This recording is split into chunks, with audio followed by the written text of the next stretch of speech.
at this. Getting lots of practice, certainly. Oh my gosh. How was your weekend? Oh my gosh. What did you guys get into? We had a ton of people over at the pool the other day, so it was crazy out there. And then on Saturday, we had our friend Lyndon come over because he's a lone ranger, so we just kind of felt like it'd be nice to have somebody do some social distancing. Of course, we don't have that big pool, but we have, enough space where you can kind of spread out, so it makes it okay. Yeah. Yeah, so. Oh, nice. Yeah. So it's beautiful, though, outside. It was like freaking sunny and gorgeous. LA. I know. Keegan, plant update? Oh, plant update. I mean, plants are doing great. Cucumbers are coming in strong, Nice. Named them. I've only named my basil baby, which I grew from seed. So I've got Henry the basil. I haven't named any of my other plants. I should really name my corn. My accident corn should be named at some point. But yeah, no, the plants are doing fantastic. It rained last night. I actually had to go move them out of the rain because I was afraid they were going to get too much water. So, yeah. How about you, Christina? I know that you've been working on your balcony or your patio area. Oh, yeah. No, we threw down at Green Thumb like crazy. First of all, when I pulled up to that place, I was like not mad, but I was like, this doesn't look like so cool. I don't know why the garden party chat recommended this. Like, it's so small. And then I got inside. I was like, holy shit. It's just like wall-to-wall plants. It is huge. Have you not been there yet, Keegan? Oh, my God. It's ridiculous. I think Anthony will freak out if I go to another plant store. If I bring more Keegan, plants home, he's going to lose his shit, dude. They had, like, we have a lime tree now. What? I will say that's the one thing. So I don't think I've told the corn story. You guys know the corn story. But right. I have corn. The corn came by accident. It was accidental corn. So it was in my, I noticed a little sprout in my bean plants. So I replanted the sprout into its own container and watered it. And I was like, it's another bean plant. This is going to be great. And then as it grew, I was like, that's not a bean plant. So I messaged my gardening friends, and Christina's in that chat. And I was like, y'all, I think I've been watering a weed for like, a month or something. And everyone was like, no, I think that looks like corn. So I reached out to my grandpa, and he was like, yeah, that's corn. I grew up on a corn farm. Pretty sure that's corn. So now I have corn. And so I was going to give it away because Anthony was like, you cannot have any more plants. Like, we have too many plants. They're getting too crazy. No. We only have a balcony. And like at this point, both of my tomato plants are taller than me, and my cucumber plant. Holy shit. Yeah, my cucumber plant is probably like, I don't know, 3 or 4 feet probably. So he's like, they're going to take over. So you can't keep getting plants. So I was trying to give away this corn plant, and he was like, no, I want to keep it. And I was like, well, these are your rules. And so I say all that because he also really wants a citrus tree. And I'm like, well, you can't have it both ways. You can't say we can't bring in any more plants and then also be like, can I have a small tree? Yeah, no, we got a small tree. It's around like 5 foot tall, and it was $30. Well, citrus trees are great because you can get the like dwarf varieties, and they stay small. So they're like, they're bred that way. So they will only be like a few feet tall. The only problem with having a fruit tree, though, is be aware that they do draw rats. So just FYI. Because we had a lemon tree, and like it was like a rat haven. Like they love. Oh my God! Sorry, I just got chills. I'm so dude. sorry. Rats freak me out well, so you've got Villain. much. Villain will eat them. The rats out here, dude. The rat that we had in our house when Abby was there was almost Abby's size. I was like, nah, fuck that shit. Fuck that. Dude, Dude. Can we call your corn Malachi? Isn't that the bad kid's name from It sure is. I don't know if I want that. Feels like bad plant juju. I don't know that I want to give that to my corn. I don't want to pass that on. Maybe I should rewatch Children of the Corn though. Surely there's a protagonist. Is there a good guy in that? Maybe I can take that name. Remember. It's been so long. I just remember Malachi. Just remember that name. Dude, I gave Eric a pass last night and said, okay, like once a month I will watch a scary movie with you. Oh shit. So you get to pick. And he double featured it. And we watched the Amityville Horror remake and the Texas Chainsaw Massacre remake. Okay, so you watched the Ryan Reynolds Amityville Horror remake? Oh, man. Yeah. Is it bad? Yeah. Oh, dear. I don't know. I've seen the original of both of those. Both fucking very scary. I feel like the Texas Chainsaw Massacre remake is actually pretty good. Like, I thought it was all right. It's pretty tense just because I don't like being chased. It freaks me out. But the original Texas Chainsaw Massacre is around the scariest thing ever. So speaking of like bad juju, I'm like, I feel now that I made my house haunted by watching. Well, you know what? Anthony and I tried to watch Suspiria, the remake of Suspiria, and I think I could get through it, even though that movie is far freakier than I was anticipating. It is incredible. There is a scene with a bunch of like giant meat hooks. There's a meat hook situation that happens, and so we were at that point when Anthony was like, "Can we not?" He's like, "Can we watch something?" No, thank you. Funny. So I may have to finish that one by myself at some point, but you have like just balls of steel. Then I cannot believe like you can watch this stuff by yourself and not be like thinking that you're bringing the devil into your house. Dude, seriously, that shit scares the shit out of me. I mean, sometimes I still do. What's the movie that I sent you the trailer, or I was telling you about? I think you've already saw it. The trailer for and Fantasy Island that you wanted to see? No. Oh no, it's I think it's on HBO or something. You're talking about there's going to be a Lovecraft movie or show rather. Country. It looks scary. As fuck. It looks amazing. I think Jordan Peele is like an executive producer or something on that. I think you're right. Ooh. Yeah, and it looks really, really good. I really, really want to watch it. But I mean, scary. I will say after I watched, maybe it was Prodigal. I think I told you guys about watching Prodigal. Which was scarier than I anticipated. I was like laying in bed and I couldn't sleep because it was like hot. It was like hot in the bedroom and I like couldn't sleep. And that's the devil. There are two situations in my bedroom right now that make it problematic. So one is I have like a maiden form like sewing mannequin in the corner, which is fine. Oh, no. But then like Anthony was cleaning stuff up, and so he like found a wig, so he put a wig on it and he put a hat on it, and there's like necklaces on it, and then he also bought, I don't know why, but from Amazon he bought like 2 Black Panther masks. I legit think I legit think he bought them with the intention of us wearing them out like instead of a regular mask to cover our like mouth and nose. And I was like, I'm not going to the store with the Black Panther mask on. So he hung it up on the wall across from our bed. So at night, and then also I bought a full-length mirror. So I have a full-length mirror for the first time on my door. And it's facing like kind of like the bed, so it reflects the mannequin. And then there's the Black Panther mask hanging up facing the bed. And so I was laying in bed after watching that scary movie, just like slightly delirious, sweating my ass off because it was like hot in here. And I wasn't used to having a mirror in here. And I just kept catching a reflection of the mannequin and then the mask. And I was getting slight anxiety. It did feel a little like I invited a demon into my apartment, but I don't like my that. God. That's why I keep my mannequin in my spare bedroom. No. Yeah. So now I have to think of like what I want to subject him to, like once a month, like a good period drama or something. Course. For you, it definitely has to be a period drama. Yeah. I feel a Jane Austen movie coming our way. Has he seen Ever After? Oh. I mean, I'm certain he has.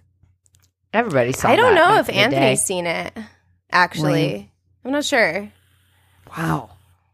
We got to correct that immediately, if not sooner. Speaking of scary movies, did you want to talk about the freaking ghost story? The latest ghost story on her Facebook? Okay. Stop it. People got to stop dating ghosts. They have to stop dating ghosts.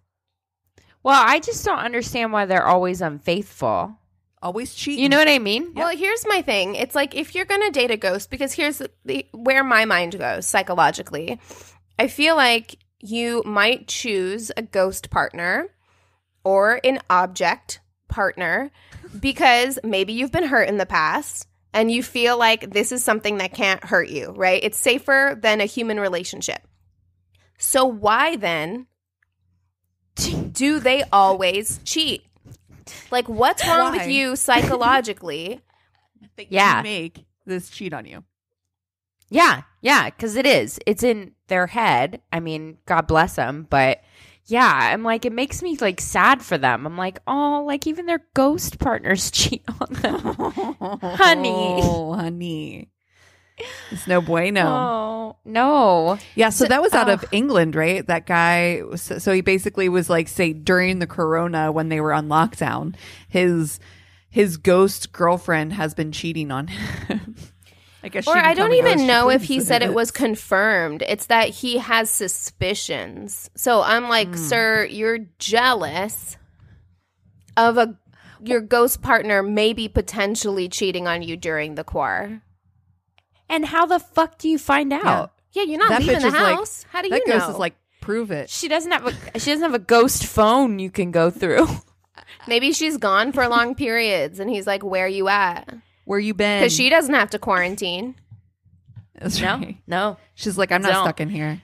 As far as we know, I mean, science is still out. Can pass along corona? Asking the real questions. Google. Dear Google. I mean, I don't know. I didn't watch Plandemic. I wouldn't want one to cough on me, is all I'm saying. How many ghosts have been coughing on you? Oh my God. This is the real problem. This is what we should. This is what CNN isn't covering, you guys. This is the real news. That's why you can't trust the mainstream media. You don't hear about ghosts giving away the corona. You don't hear about that. That's what I want to hear about. So everybody should listen to us, is what you're saying. We have a PhD in podcasts, so we're experts. Exactly. Oh, wow. And now, excuse me while I go take my malaria medicine. Oh, no. We're getting political, you guys. Watch out. For Fuck, Marry, Kill, we should do ghosts. Like famous ghosts. Famous ghosts? Yes. Or like movie ghosts? Movie ghosts. Movie ghosts, for sure. Yeah. Oh my gosh. So you've got like ghosts. I'm gonna switch it up. I'm gonna pick the Ghost of Christmas Past. He's covered in chains. From Scrooge or from any whichever iteration of Christmas Carol you choose. They're all described similarly. They're in like rags and they got chains. All right. Okay. I'm gonna go with the Ghost of Christmas Past. He sounds spooky. I'm going with Ghost. I'm going with Patrick Swayze. I'm gonna go with Bruce Willis from Sixth Sense. That's a good one. He's spoiler alert too. So yeah. Oops.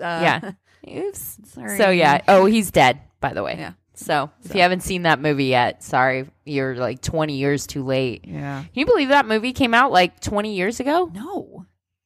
Yeah, what's his name? Isn't that crazy? I guess so. Haley Joel Osment. Yeah, like he's like 35, dude.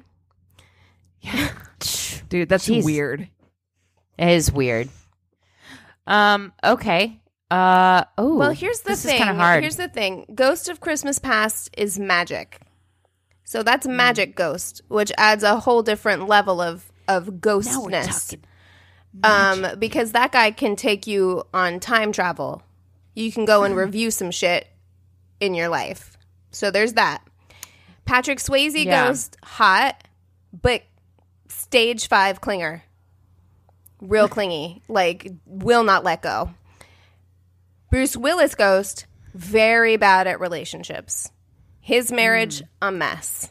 A mess. If you watch that movie, the thing that stood out to me when I rewatched that movie was like, how the fuck did you not know you were dead when your wife has not spoken directly to you in months?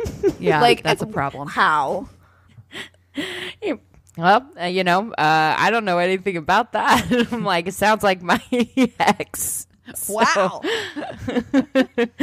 maybe that's the shocker, the twist ending. I think that I'm gonna marry Patrick Swayze ghost. He does hang on, but it's because he's there to protect her from that super douchebag.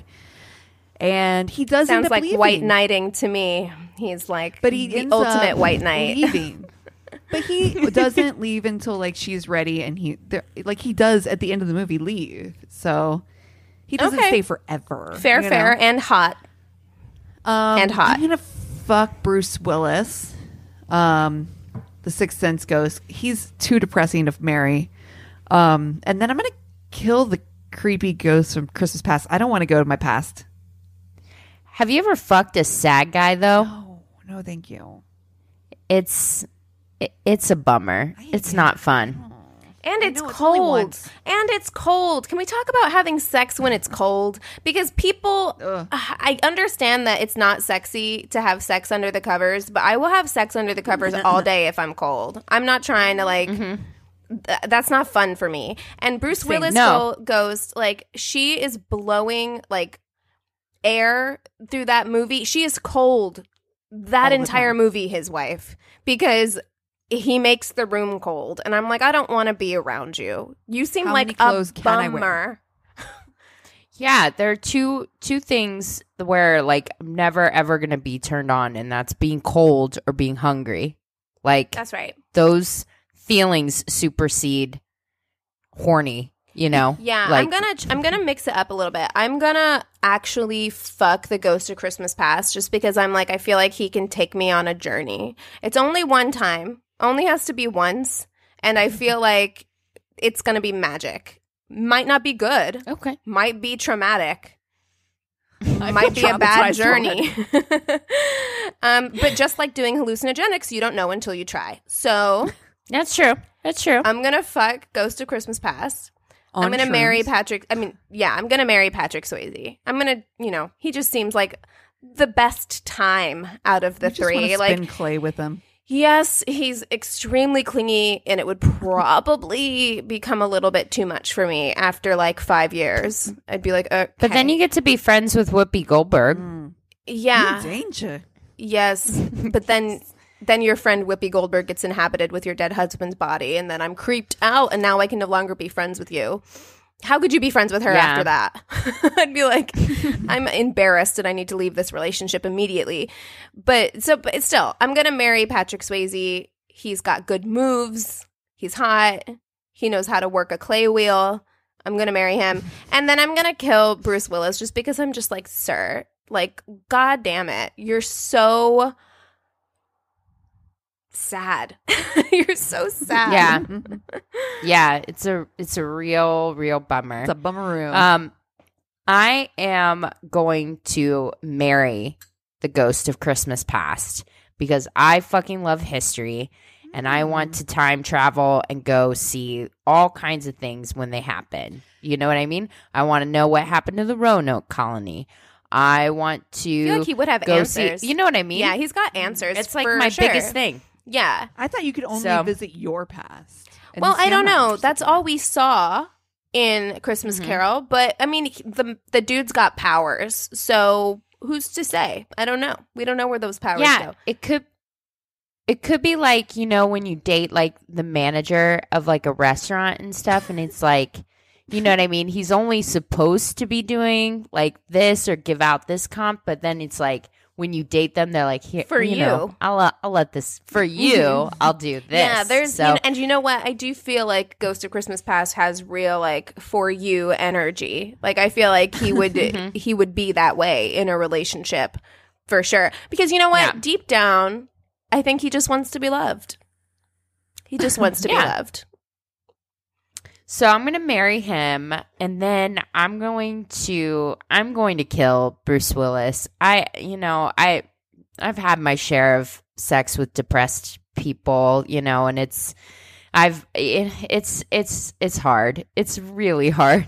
And also a man who's not emotionally in touch with himself to know that he's dead.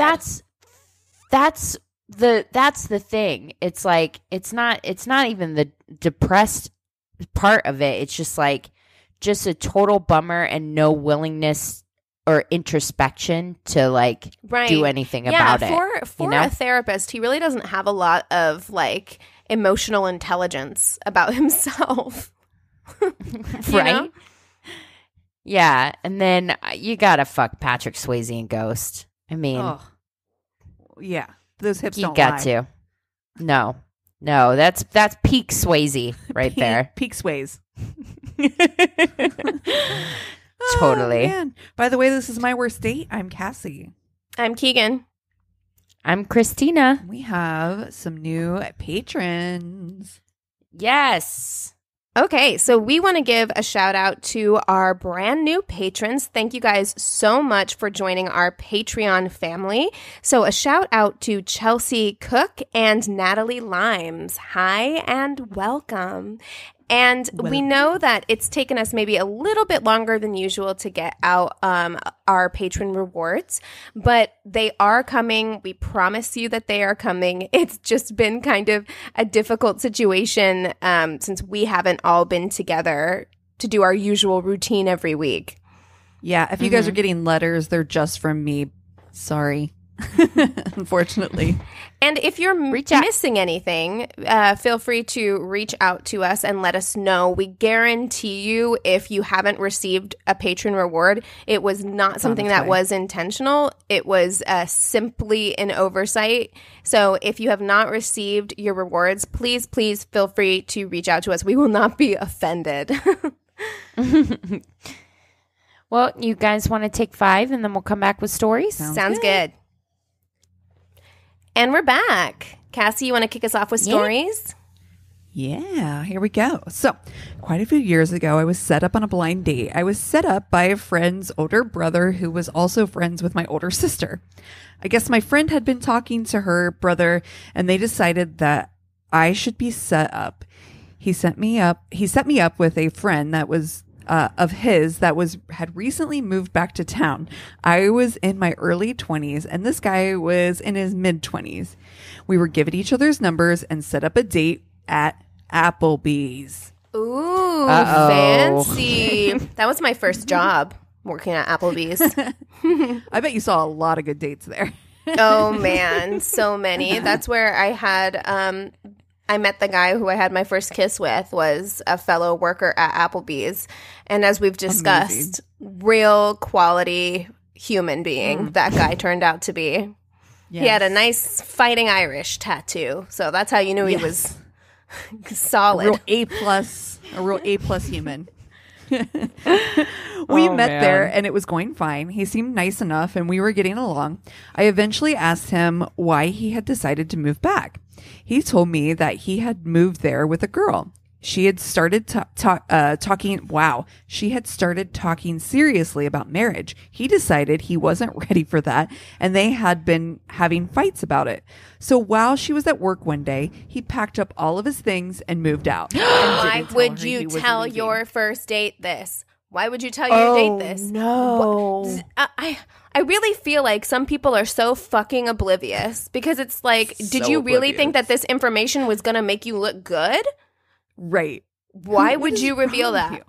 And how old is he? 25? Mid-20s. No, I'm sorry. Still. No, I'm saying 25 is way too old to be doing that shit. Like, way too old. Right. If you had told me he was like 18, I'd be like, all right, his brain is not developed yet. But he's 25, sir. Sir. Yeah. It's like, that's how you deal with like problems. That's how you have such a fear of confrontation or real communication that you just got to dip. While she's at work. Can you, oh God. We had told that story about the girl that was going to be dude faces boss. Oh, yes. Dude. Yeah, I'm going to need his ex-girlfriend to write in her story. Because right? I cannot imagine anything worse than... And maybe. I hate confrontation. You know how much I hate confrontation. And I would never fucking do that to somebody. She dodged a bullet, let's be honest. He said, quote, he really thought that he did the right thing. Obviously, we didn't have a second date. He did continue to drunk dial me for a few months. I still have no idea how two people were involved in planning this, set me up. How anyone could think this was a good idea blows my mind. Gotta be honest. You should be questioning those relationships. You gotta be questioning those friendships at this point. Like, because... It was like her brother and sister. Like her older sister's friend, like a mutual friend of theirs, like their older brother or something. I don't know. Okay. So it was a somebody they know. Sibling who set you up. I hate this. I hate it. Okay. I don't like that at all. Oh my God. Why would you tell your first date that? Because he thing. genuinely thought he did the right thing. Talk about not having any emotional intelligence. He doesn't understand. Like, he's not ashamed because he feels like he did the right thing. What the fuck? This is fine. Wow. Oh, wow. God, humans, am I right? Am I right? Okay, a little backstory. This was a email we received, by the way. A little backstory. I was engaged when I was 19, split up at 21, and never did get married. We didn't talk for a long time because of him trying to marry my best friend after me, but eventually he asked for forgiveness. You're like, I'm sorry, we can't just gloss over that whole section. We're going to fly right past that, okay. This screams small town Midwest to me. Where it's just like everybody is friends with everybody, and so like you move on from one to the next, especially at like 19. Yeah, that shit. But we've talked about that though. It's like, you know, dating like your friend's ex is so weird. Well, so weird, especially if you were going to get married. Now I realized she was 19, and at that age, I feel like it is kind of like a round robin situation at that age. Oftentimes, like people just like, it's like you have one group of friends and you got to like cycle through that whole group of friends before you venture out and start fucking other people. But wow. But if this is someone that she was going to marry, even if she's 19, my best friend better not. No. Bitch, you better not. Like, no. The fuck. But anyway, she says, eventually he asked for forgiveness and friendship due to other things happening in his life, which, again, stop using women as like therapy centers, okay? Like, this isn't our job.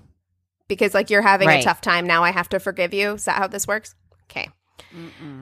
So my ex-fiance says, you should meet my friend Marv, not his real name. I think he's totally your type.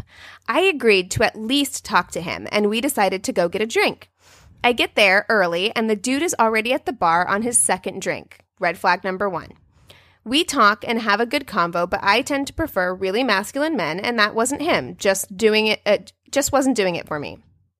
He asks if I want to go to a different bar, and I initially say no, but he talks me into it, and I say yes because of the ex introducing us. Seems like the least I can do, honey. Oh, it's not. You have to stop feeling like you owe these men anything. You don't owe your ex anything, and you don't owe this guy anything. You just met him. Yeah. Also, if you're not feeling it, like you're not feeling it, and it's like, time is valuable. You could be doing a million other things. Like, I don't know. My own experience was like, if you weren't feeling it at the beginning, like a couple more hours didn't really change my mind. You know what I mean? Yeah. And also, it's just like you clearly feel like you owe something to your ex who did you wrong. Like, you don't owe him anything. It's nice that you want to be friends, but you don't have to feel like just because he hooked you up with someone, you need to stick it out. Like, it's the least you can do. Like, no. We get to the next bar, drove separately because I wanted to be able to leave when I wanted. He again beats me there and already has a drink. And surprise, all the booze kicked in on his drive over and he's drunk now. I'm trying to make decent conversation. So I ask about his kids. He proceeds to tell me how he was, quote, trapped into having both of them with 2 different women and didn't see it coming. Like, I'm sorry. Do you not understand how sex works? You didn't get trapped. You just skipped the condom and hoped for the best. Wow. Wow. Upon seeing... Sorry, go ahead. No, I'm just saying, like, that's another instance of, like, what did these guys think was going to happen upon giving their first date that information? Do you know what I mean? Like, that is an immediate turn. Like, that's how you're going to refer to your kids? Like, oh, I was... it's... Oh, my God. I mean, this guy has the excuse of being wasted, at least. The other guy just thought that he was, like, a good dude. But still. You're welcome. I'm gone. Upon seeing my reaction, which I attempted to hide but failed, he says, "This is why I don't bring them up." What the fuck? You don't bring up your kids because you're embarrassed of how they happened? After this, I knock back the rest of my drink, and when the waitress comes, he attempts to order another, but I'm like, nope, gotta go. He insists on walking me to my car. We hug, and he tries to kiss me, and I barely dodge it. Next day, I get an apology / I'm embarrassed text. I say, it's okay, it happens to the best of us. Don't think we are a good fit for each other, etc. Very nicely. 2 days later, after not talking... 2 days later, after not talking for that long, I get a snap from him. It's a just barely dick pic taken while he is peeing in a public urinal. Oh my God. I don't want to picture your penis under normal circumstances. Why? Let alone one that's doing its job. But like, no, thank you. No, sir. Why? Oh, no. Ugh. She says, I screenshot it and send it to my ex, his buddy. And the next day, Marv sent an, "I can't believe you did that" text to me and then blocked me on everything. Wow. No, I can't believe I called you out on your disgusting behavior to your friends. Gross. And What again? Okay. made you... Is the theme of this episode, what did you think was going to happen?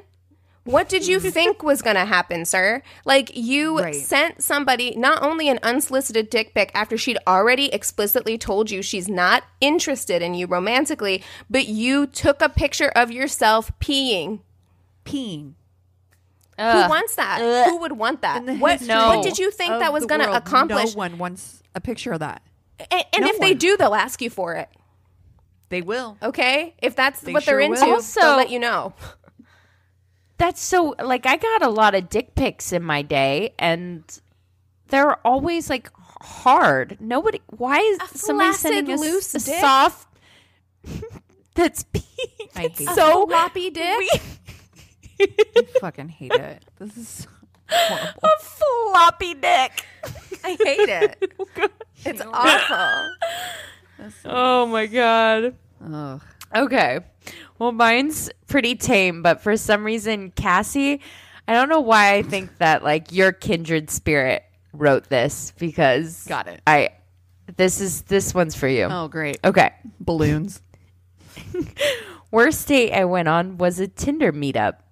They were relatively friendly and took me to see a movie because they had one free coupon and I didn't have to pay. I'm already like... That's not a date. That's a grandma. Yeah, what happened here? That is not a date. That's an act of charity. Hey, Sonny, you want to go see a movie? I got a coupon. Yeah, I need to give you a Werther's original, too. Yeah, out of their... she says... We didn't get snacks or anything. Maybe shared a beverage, if I remember correctly. No. Shared beverage is a grandma move, too. Also, pre-COVID, you can't share beverages anymore. Come on. That's right. You can't do that. We went to see the Ant-Man and the Wasp. It was good, but I hadn't been caught up in the Marvel universe by that point. Didn't know we were going to see that movie either. We just kind of decided when we got there. And when I told him that, he said this sequel wasn't that, like, in line with the story. So if you catch my drift, like, I wouldn't be lost because I hadn't seen it. Watched it and it was solid. Like every Marvel movie, we waited till the end of the credits for the little blurb they put at the end, and it was something akin to all of a sudden everybody evaporated. And the whole movie is like, yay, we saved everyone's lives in the nick of time. And I was so lost because I hadn't seen the movie at that point and had managed to avoid spoilers. Cassie, here you go. Oh, no. The whole car ride home, this man is spoiling everything that happens in Infinity War, and I mean everything. And I'm literally begging him, like, please sir, let's talk about anything else, or just like not at all, but like not about, why do you have to keep going on about ruining this movie?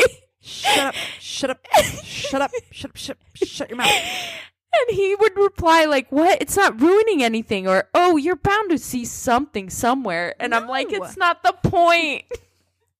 So yeah, she just went on her worst Tinder date with somebody ruining Infinity War for her. Oh my god.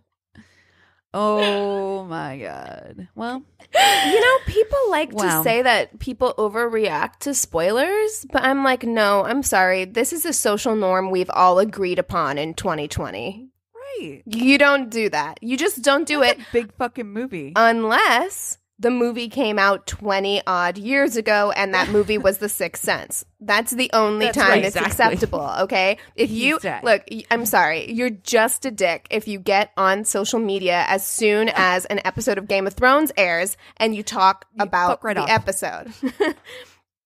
That's friendship ruining. Yeah. That's just fucked up.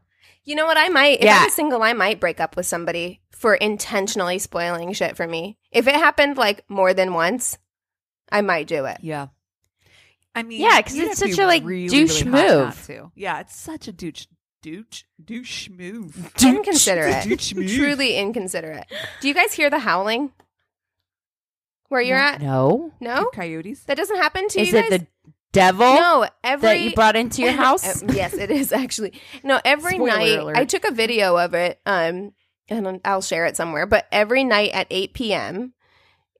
since lockdown started, people howl. They howl like wolves. You guys don't hear this? I can't believe Cassie doesn't hear this. What? Mm-mm. It's a thing. There were actually like Facebook groups that were organized like 8 p.m. howl. It happens every night at lockdown. But I don't know. For why? I don't know. Maybe people think that brings them together. You get to howl with all your neighbors. I'll send you the video. Well, there's Anthony.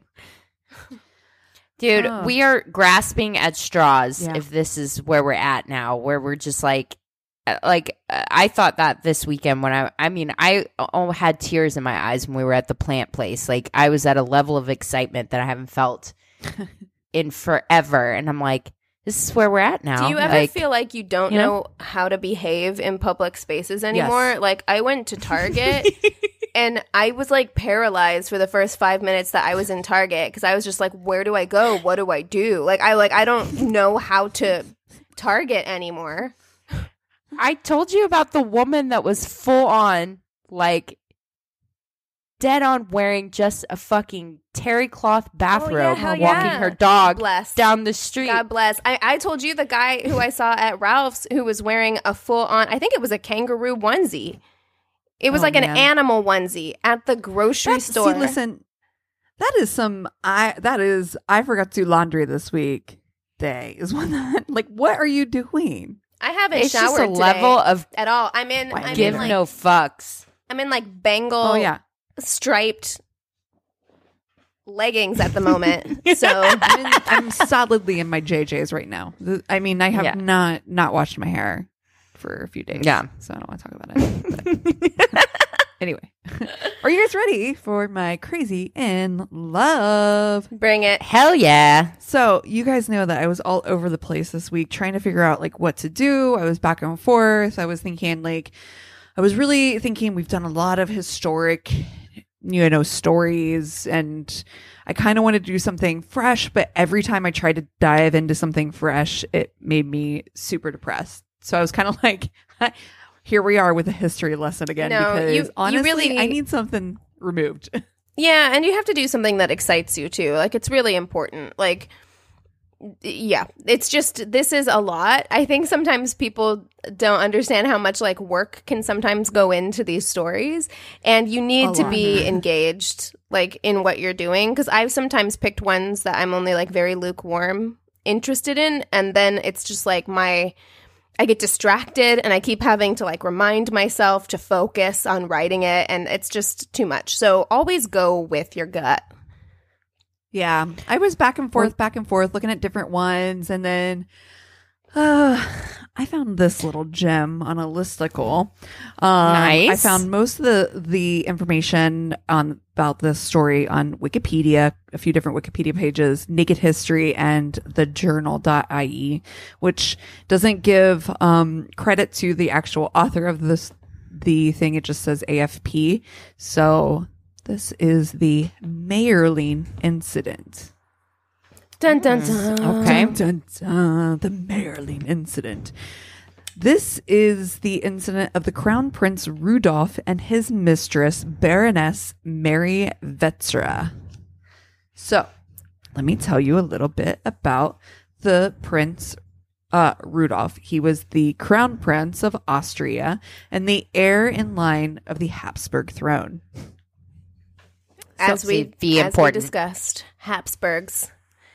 If you haven't seen the Habsburg draw, you should Google that situation.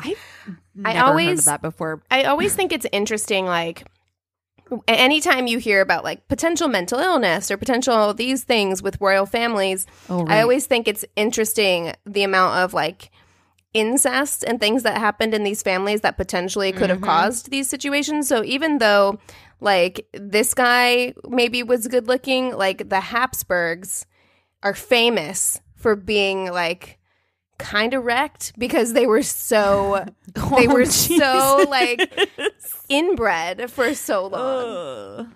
Anyway, well, just a little tidbit. Prince Rudolph was actually quite good looking in all the pictures of him. It was actually quite good looking. He was the only son of the Emperor Franz Joseph and his wife Elizabeth, who also went by Sissy, which you may have heard of. I know she's got quite a story. I believe she was murdered as well, if I'm not mistaken. I don't remember the whole story. Anyway, he was born in 1858. He was one of two children. Again, he was the only son. He grew up with his sister, but his whole life was dedicated to being like raised to take over the throne as the king or the emperor one day, the king of, or emperor, I'm sorry, of Austria one day. So, he had a lot of pressure in this role to marry well and to, again, grow up, take over this role of running the kingdom. And he met Princess Stephanie of Belgium in 1880. He had met Stephanie because of an invite that he got from her father, Leopold II. After their initial meeting, Stephanie it's like Princess Jessica. You know what I mean? Like it's like such a modern name. Princess Lisa. I also feel bad for royalty because they're like trained their whole time to be royalty, and I'm like, what if he wanted to be a dentist? No, there's no dentistry in your future, sir. You will. This is your job. A dentist? What? Eyes completely spin out. Sorry. After their initial meeting, he had written to his mother, Sissy, that he had, quote, found what he sought and that she was, quote, pretty, good, and clever. His options, though, truly were running slim, as there were few options for Catholic princesses at the time. And the pressure, again, for him to be married was really, he was being put on the spot to marry soon. So on May 10th, 1881, Rudolph married Princess Stephanie. What had happened though, was that in 1880, when he met her, she was 15 years old, and she was invited initially to come to Austria right away and to learn the ins and outs of, the court, etc. But where was she from? Found out she's from Belgium. Okay. Je suis belge. Like me. I am Belgian. Anyway, he she went to Austria to learn, like I said, the ins and outs of, becoming a princess of Austria. And they quickly learned that she had absolutely no understanding of herself or anything. She was very kind of backward, and that she hadn't even had her period yet, that she hadn't even come of age. So they sent her back and were like, hey, we're gonna let this one sit for a little while. It's not done yet. And then you can send it back when it's ready. So can't have babies, so she's useless. Ding. So yeah, pretty much. Put that back in the oven for a bit. Great, thanks. So Sissy, though, the prince's mother, was never a big fan of this match at all. As a Belgian monarch, the Belgian monarchy at the time was fairly young. It was, compared to the Habsburg dynasty, it was not very, in her eyes, a suitable match. And she had said it was basically an inferior match. I'm sorry, have you looked at your ancestors' portraits? Because I have, and I don't think you can sit in judgment, sissy. Now, listen, I know that Elizabeth was like a famous beauty or whatever, but I'm just saying, maybe turn that finger around. That's all. Yeah. And also, if you don't like it, then find somebody better. But obviously, there's zero options at this point. So options are. I think there were a couple infants available at the time. What is it, r/beggars choosers? Yeah, exactly. Exactly. Though the marriage at first was pretty happy, she was never really, again, fully welcomed by Rudolph's mother, Sissy, who commonly referred to her as, quote, an clumsy oaf.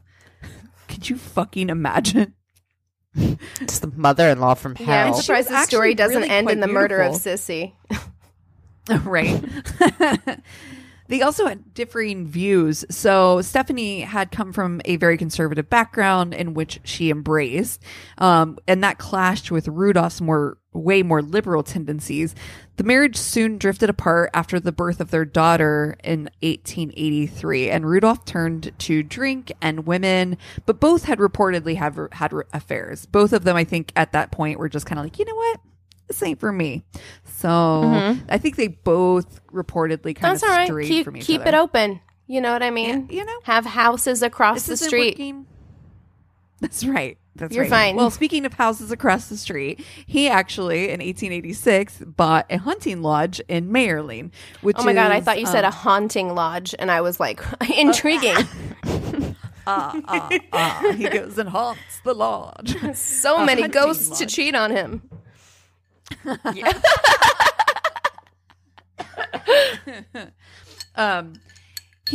This is basically a getaway of sorts where he could, kind of escape the eye of the courts, and, the scrutiny of his drinking and cavorting wouldn't be, directly upon him. The Baroness, Mary Vitsera, is said to have met the prince in 1888. And after a 3-month affair, there are many accounts that said that they had been in an ongoing 3-year affair, which would have made her only 15 at the time of their initial meeting. So Mary, how old was he? Like in his 30s? He was 30 at the time. So twice her age. Legitimately. Well, when she was 17, he was 30. So close enough. Exactly. Yeah. Exactly. So one night, after an evening at dinner with his parents on January 29th in 1889, he excused himself to his lodge in Mayerling, where he was to meet up with his 17-year-old mistress, Mary. There is much speculation on the events of that followed, but what we do know for sure is that on the January 31st, Rudolph was supposed to go hunting with some friends, and his valet was not able to find him. So he contacts the Count Joseph Hoyos, who was supposed to be on the hunt with him that day. They searched the entire lodge for him, and they ended up having to beat down his door with an axe to find the prince and his mistress both dead. The body of his mistress was on the bed, apparently cold and stiff. He lay on the floor on his side, and there was blood trickling out of his mouth. Now, initially, it looked to like the two of them as though this had been like a murder-suicide, or it had been some type of suicide on both of their parts, or something. Whatever it was foul play. There's two people who are dead here. They didn't just die of heart attacks at 30 and 17. Right. And the door was locked, you know. They had to beat the door down. Exactly. So it wasn't, I mean, obviously it's locked from the inside, not the outside. So there's a lot of speculation, though, on exactly what happened. Initially, Hoyos had said that he thought they had both taken strychnine. He noticed that there was blood coming out of his mouth, and he thought that it was probably a poisoning of some sort. But this is a kind of a thing that the royal family was like, we can't let this go, you know, be public. So Hoyo secretly lets Sissy know what's going on. Sissy then has to tell the emperor what happens. And by the way, this is how Franz Ferdinand takes the empire, because there is no longer an immediate direct heir from his line. So it goes to his brother's son. Right. So instead of his sister. What? Right. Exactly. I mean, God forbid it's a woman. You can't trust the women's. Nuts. I mean, that's insane, Christina. One period and they'll start a war. I know, they're so emotional. Have you ever heard them talk? They're so shrill. Listening to women talk for any amount of time. Who would want to do that? I want to stab my ears out. I do love the fact that there are several articles that I've read recently that have shown like the countries that are faring the best in the world right now. New Zealand are the ones with women leaders. Yep. So take that as you may, Franz Ferdinand. Dude, the history of World War I is so fascinating because it basically is just a bunch of like entitled, like royal dudes who were throwing a fit and then got themselves into a world war and got a bunch of young men killed. Like, that's basically what it was. It's just like, talk about people being emotional. Just literally study the history of World War I and see what got us into that situation. I'm just saying. Okay. Well, again, as I was saying, the story of suicide couldn't really get out. So the official story released by the court was that he had died, quote, due to a rupture of an aneurysm of the heart. So, you know, take that. Oh, yeah. They can't say suicide because they're Catholic, and that's a mortal sin. That's right. And also, too, I mean, he's the prince, the crown prince. Yeah. You know, you don't really want to have There's a lot of taboo around suicide, even outside of religion. Like, even now, I think that people associate suicide or depression with weakness. It's like it's a moral failing. Yeah. Mary, on the other hand, was smuggled out by family and buried at the Holy Cross Abbey in Heiligenkreuz. Yeah, that's what we're going to go with. Heiligenkreuz. Yep. Sure. What truly happened, though, has been up for debate for years. One theory was that they both took strychnine. As I told you, that was kind of the theory that Hoyos had said initially. Isn't strychnine like hella painful? I think that's what I've heard. I think it is. I've never tried it. Oh, really? No. At some point, they also were thought to have been shot, but Mary's body was exhumed in 1955, and the reason for the exhumation was exemption? Nope. Exhumation? Exhumation. Yep. There you go. That's the word. Was because in the late 40s, after World War II, they had found that her tomb had been looted, so they assumed that they were probably looking for jewels or whatever. So when they all got around to finally figuring that out was around 1955, when they did find where no bullet holes were discovered in her body, which could be, I mean, sure, she could have had no bullets, but by that point, she's probably just a skeleton, bones. Right? So yeah. Who knows if you would even have, I mean, if she was shot and it didn't hit any skeleton or, or any bones. There was a theory that he was going to break it off with her and that she killed him. and then decided to kill herself. There was also a theory going around that she was pregnant at the time and died during an abortion, and that he killed himself from the grief. There is a story from another one of his mistresses. But what would have happened to the... Okay, I guess I don't understand. When I think of like... who I'm assuming aborted? Yeah. Unless you're saying that like they gave her a bunch of herbs hoping that it would do something and then she died. I don't know.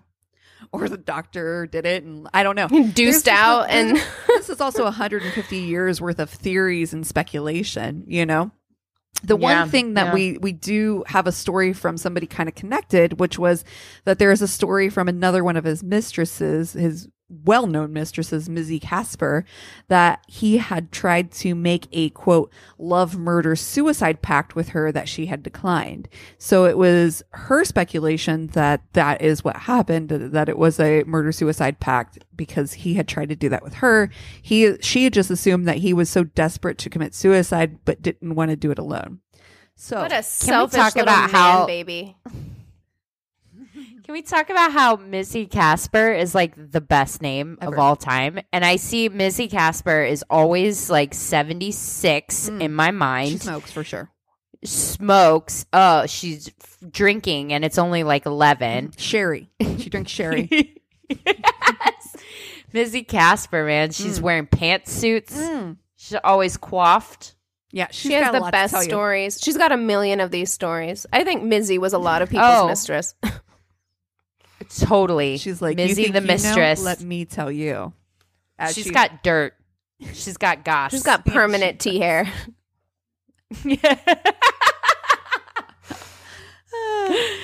In 2015, though, this is the latest information. This is the thing that really turns everything on its head. In 2015, letters were found in a safe deposit box at an Austrian bank from the Baroness of Mary Vetstra to her mother. And this is what the letter said. And by the way, you can see the letter. It's fucking so cool. I mean, 2015. This is like 5 years ago this came out. That's crazy. Imagine? Like, who had those? They don't and for know. What purpose? They just were going through archives, and it had been in there since the 1920s. So somebody had been holding on to it and then eventually put it in a safe deposit box. And it was like archived at some point. And they were going through old archives and found this letter. The letter says, "Dear Mother, please forgive me for what I've done. I could not resist love. In accordance with him, I want to be buried next to him in the cemetery of Alland. I am happier in death than life." This is why 17-year-olds shouldn't be allowed to do things. Because you're not mature enough to be able to make a decision like that at all. No. Like, that's not how love works, sweetheart. Like, just because this, like, 30-year-old... man-child has managed to convince you that this is the thing to do, this Romeo and Juliet bullshit. Like, it really is a Romeo and Juliet-ish story, isn't it? Like, the idea for her, for sure. For her, like I think on her side, just like, I don't think he cared who it was. He just needed a seat filler. You know what I mean? But for her, yeah, I think, and I do think that there is this, like, it's been happening since Romeo and Juliet, different forms of media. You know, we talk about it a lot in our Crazy in Love and the way that those, like, influence our, like, decisions in life. But there has been this, like, romanticized, like, idea of tragic love. You know what I mean? Like, it's beautiful. It's like, no, it's not beautiful. This fucking dude was just too chicken shit to kill himself by himself and needed to take a 17-year-old down with him. Like, come on. All right. Yeah. Well, so that was my. We're all okay. So I feel like I feel like I have to give like a disclaimer. We were hard on the dudes this episode because of the stories we read/told. And I do think that we usually do a pretty good job. We tell stories of like women behaving badly on this podcast. And stuff. It just happened. Soon. It just happened to be that all of the stories are just like dudes being assholes this time. Sorry, guys. Sorry, guys. Name of the episode. Sorry, guys. Exactly. What are you guys watching right now? Well, first of all, and this ties into what I'm watching. My friend Sienna, who I love deeply, she is catching up on episodes, and she listened to the one where I said I was watching Ozark. Great show.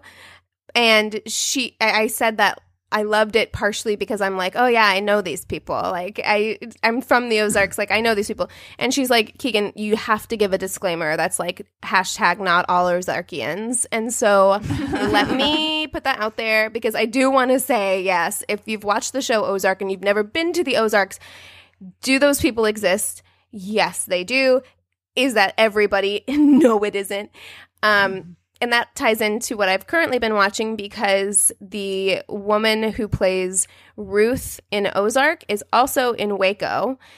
And I watched all of Waco. That actress is amazing. I love her. I finished it. I finished Waco last weekend. It is so good. It is so good. I highly recommend watching it. The actors are all amazing. If you watched Boardwalk Empire, there are so many repeats from Boardwalk Empire. I swear to God, they took like half the cast. It must be the same casting director. The only thing I mean, there are, of course, things that you could criticize about it and about its portrayal of the Branch Davidians or whatever. But what I will say is if you are trying to have a feel-good evening, maybe not. I came out of watching that series just flames. I was so pissed. Maybe I shouldn't say flames because that's bad. It was bad. Yeah. Anyway, I felt bad. I felt terrible. Keegan, too soon. I am sorry. But it just made me furious. It made me furious. And I think it's worth watching. Anyway. I've been binging Barry, and I'm, everybody on this podcast knows how I feel about Bill Hader, first and foremost. Who's that? I'm just kidding. Exactly. My future ex-husband. He's so funny. And that show, I mean, I think because we've all been in theater or around theater in our life, it's triggering is what it is. Oh my God. Pretty fucking close to home, man. It's really fucking funny. Oh, yes. It's so funny. If you've ever taken a theater class, or it's particularly like an improv class, if you have ever, it will hit you so fucking hard. And I think that that's maybe why I never finished it. And I enjoyed it. And it was very clear to me that like it's a very funny and well done show. But I watched like the first couple episodes and I felt like I was getting like acting school flashbacks. Like I was just like, oh, it was like bombs dropping, like PTSD. Yeah. It's definitely like a funny Dexter. And I think that that's why I like it, it still has a little bit of that tension, like is he going to get caught? But it's also really funny, and the characters are just, I mean, we have a NoHo Hank plant now on our garden. we that's my favorite character like of all time. Yeah, so yeah, I mean, now we have a NoHo Hank. And Barry is one of those shows like Bosch where it's like it's a love letter to Los Angeles. And so if you're an Angelino, I love watching shit like that because you catch all of the like Easter eggs, the things that other people won't catch necessarily. Yeah. What about you, Cass? Well, Chris and I just finished watching Dead to Me. We just watched second season, which was so good. Oh, dude. I love those women. If you guys haven't watched the second season, it is fucking chef's kiss. And what I've been binging recently, just on my own, and with or without Chris, is My Cat from Hell, the Jackson Galaxy. I love My Cat from Hell. Oh my God, it is so good. I've never watched that show, and I am like it taught me so many things. I watched it like a few years ago, and I remember I still like use some of the things that he suggests on that show. Where I do like if I'm trying to put my cats at ease, I do the slow blink. Have you seen the slow blink? Yes. I do the slow blink with my cats. I gotta learn that from Jackson. There's an episode I'm going to send to Anthony about his rough playing with. I know. Thank you so much. Please do send it. I mean, I love Hicks, but you can tell he's been rough played with. Like, he's got that hand aggression, like playtime. You can tell. Yeah, we'll talk. No, I'm just kidding. Obsessed. No, I'm completely obsessed with that show now. Like, I'm so glad that you said that because I've been looking for like a new animal show. I love having an animal show to like fall asleep to. Have you ever seen it? I've seen like one episode like forever ago, so I'm totally stoked. I'm gonna look it up. If you want another animal show on Netflix, there's the show 72 Cutest Animals.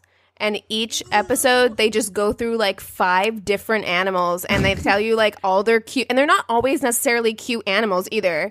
Like there's like the capybara and they just like tell you all of the cute things that the capybara does. And then at the end, that's awesome. And then they do it in like brackets. So by the time you get to the last episode, you're in like the top 10 cute animals. It's amazing. Aww. You have to watch it.